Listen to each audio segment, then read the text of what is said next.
पश्चिम उत्तर प्रदेश और पश्चिम उत्तर प्रदेश के अंदर जनपद मुजफ्फरनगर अति महत्वपूर्ण जनपद मुजफ्फरनगर है। वहाँ की एक रियासत झांसी रियासत, हम आपको बता दें कि घासीपुरा से बिलोंग करते हैं, सीनियर अधिवक्ता हैं कुंवर देवराज पवार। वह एक साहित्यकार भी हैं, एक लेखक हैं, समाज सेवी हैं, उद्योगपति हैं।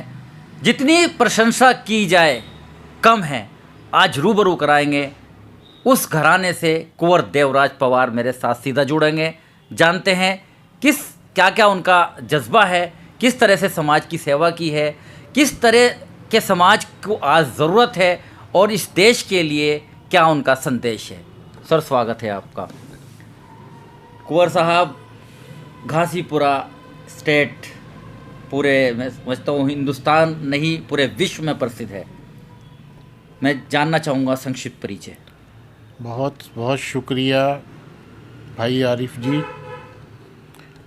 वास्तव में मनुष्य जब इस दुनिया में आता है तो वो परमपिता परमात्मा से कहकर आता है कि मैं अच्छे अच्छे काम करूँगा, उसका नाम लूँगा और पूरी ईमानदार और अच्छाई से जीवन गुजारूँगा। और उसी से पथभ्रष्ट होने के कारण उसे तरह तरह की परेशानियाँ, तरह तरह की दिक्कतें, तरह तरह के रोग और तरह तरह की असुविधाओं का सामना करना पड़ता है। वास्तव में उस ईश्वर को समर्पित करते हुए मैं बताना चाहूँगा कि प्रभु ने चांदी की चम्मच देकर मुझे इस दुनिया में उतारा और ये उस प्रभु की मेहरबानी थी। मैंने शुरू से ही अपने जीवन में ये अपनाया कि यदि कोई देश का चौकीदार है मोदी जैसा, तो जहाँ वह महत्वपूर्ण है उसी तरीके से जो एक सड़क का चौकीदार है, जो कि रात दिन डंडा लेकर वहाँ की रात को लोगों को नींद की सुविधा प्रदान करता है, वो भी उतना ही महत्वपूर्ण है। इसी तरीके से किसी भी इंसान में कोई विभेद नहीं है, ना कोई छोटा है ना बड़ा है। अगर कोई किसी के पास बहुत अधिक सोना चांदी है या धन है तो उससे वो अपना चैन और सुकून नहीं खरीद सकता। यदि ईश्वर ने चैन और सुकून दिया है झोंपड़ी के अंदर, तो हम झोंपड़ी के अंदर भी राजा से बढ़कर ज़िंदगी जी सकते हैं, क्योंकि ईश्वर की कृपा है। और महलों में उसने चांदी सोना दे दिया और कोई बीमारी दे दी या सुविधा दे दी और उसके बाद आप खाना खाने ही काबिल नहीं रहे, तो वो वास्तव में वो धन होना भी बेकार ही है। कोई मनुष्य सोना चांदी नहीं खाएगा 2 वक्त की रोटी ही।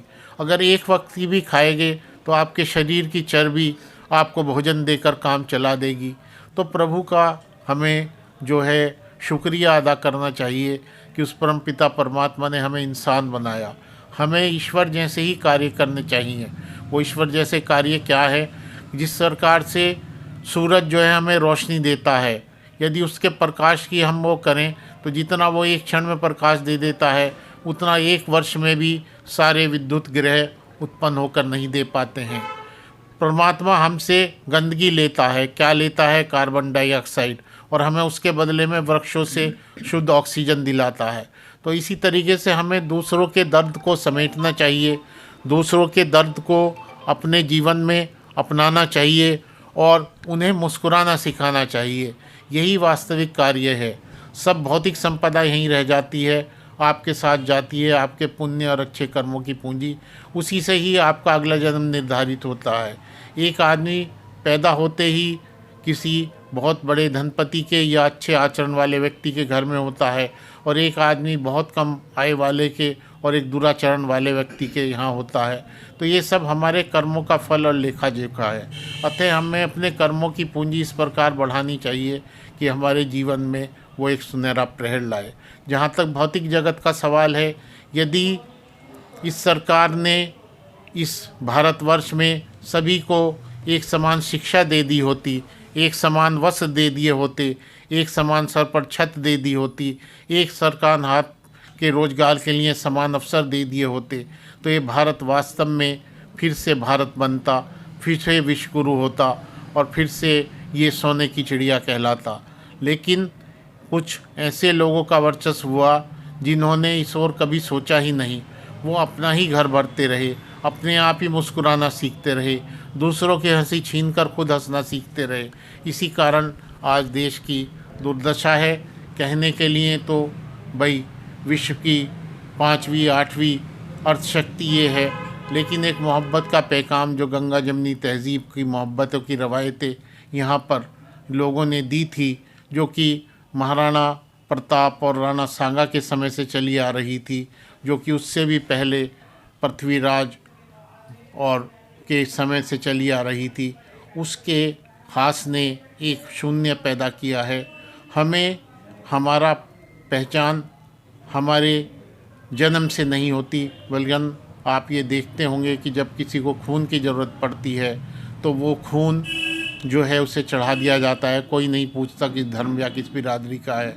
और यदि एक समान में सभी धर्मों के बच्चों को, सभी जातीय बच्चों को रखा जाए और एक समान परवरिश दी जाए तो वो उसी तरह का आचरण और कार्य करेंगे जैसा होता है।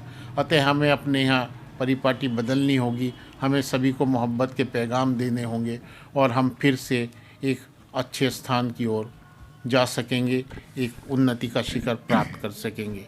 जय हिंद, जय भारत, जय मानव। आपने भी सुनी है वो संत वाणी। उस घराने से ताल्लुक़ रखते हैं कुंवर देवराज, जो कि इतिहास के अंदर गवाह है और इतिहास के अंदर बड़े मशहूर हुए हैं। लेकिन उसके साथ साथ ज़िला बार संघ के वो सक्रिय सदस्य, वकालत में भी आए। तो जानना चाहूँगा कि वकालत में आप आए, फिर वकालत से क्या वापसी कर ली है क्या? नहीं, वकालत से मैंने कभी वापसी नहीं की, क्योंकि केवल कानूनी किताबें पढ़कर ही किसी को सही रास्ते पर चलाना ही न्याय नहीं होता। वरन आप साधारण रूप से यदि साधारण व्यक्ति की मदद कर सकते हैं, उसकी कोई दरख्वास्त लिखाकर उसे सही अधिवक्ता के पास भेजकर उसे सही मार्गदर्शन करके, तो वो भी आपकी जो है वकालत ही होती है, वो भी एक कानून की पढ़ाई होती है।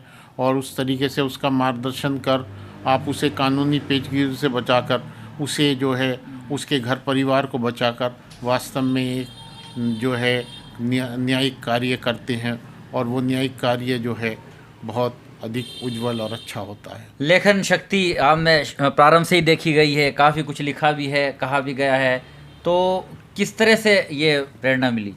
नहीं, ये शुरू से ही मुझे लेखन का जो है अपने आप में ही मुझे अनुभव रहता था।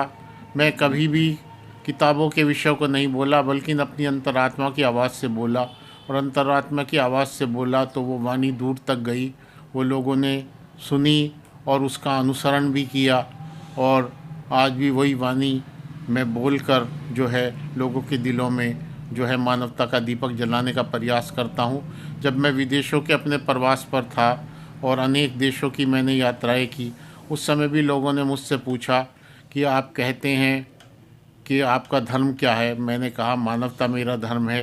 तो उन्होंने कहा कि आप तो हिंदू हैं। मैंने कहा हिंदू है, लेकिन उस हिंदू धर्म से ही मैंने मानवता का पाठ सीखा है।